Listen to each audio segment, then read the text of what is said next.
The DNR is investigating this accident. They say they will consider the steering problem, but will also see if alcohol, inexperience, or the high water played a role in the accident as well. 2 Wisconsin men escaped serious injury last night in a boating accident that happened near Dubuque. Luckily, the 2 strong swimmers were able to swim to shore after they were thrown out of a boat on the Mississippi River. TV9's Dubuque reporter Gene Brink was at the scene last night. An afternoon outing on the Mississippi River almost ended tragically. Shannon von Glahn of Platteville was thrown from his boat about 8:30 last night, and Robert Wall of Madison jumped into the river, fearing the boat would capsize after it went out of control. There's 7 of us.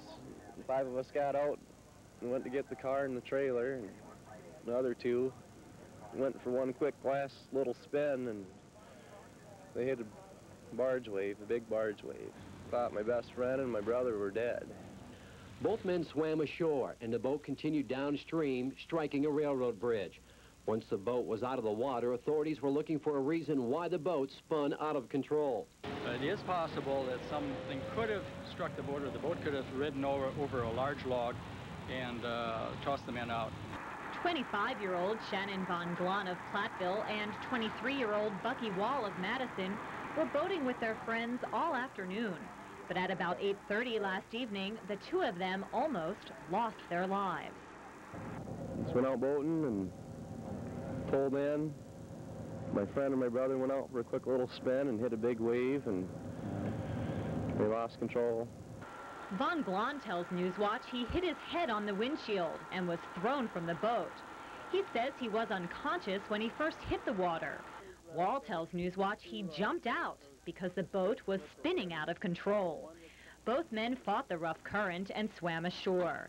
Rescue crews searched the water for 2 hours, but it was a nearby trucker who spotted one of the victims. I just want you to know this is the greatest Father's Day gift a man could have. It's to see that everything turned out all right. Both kids are well, and they didn't drown, and I got my second son here, and I think it's a great Father's Day. Neither boaters were wearing life preservers at the time of the accident, and there was and still is an advisory against boating because of the high water. Von Glahn and Robert Wall, both of Wisconsin, dropped 5 other passengers off at the dock and then went for one last ride. That ride ended when both men were thrown from their boat into the dark Mississippi River.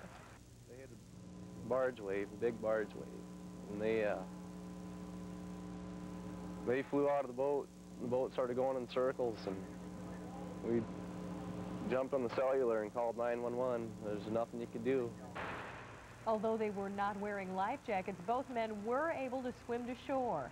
Von Glahn was transported to Mercy Hospital and treated for neck and back injuries as a precautionary measure. The boat floated about a mile down the river before it was retrieved. Well, Liz, according to the boat driver, it may have been a jammed steering wheel, but it also might have been inexperience along with high water and debris that may have been in the river. All of these could have caused the accident. Now, this is the railroad bridge that the speedboat ran into after it spun out of control last night.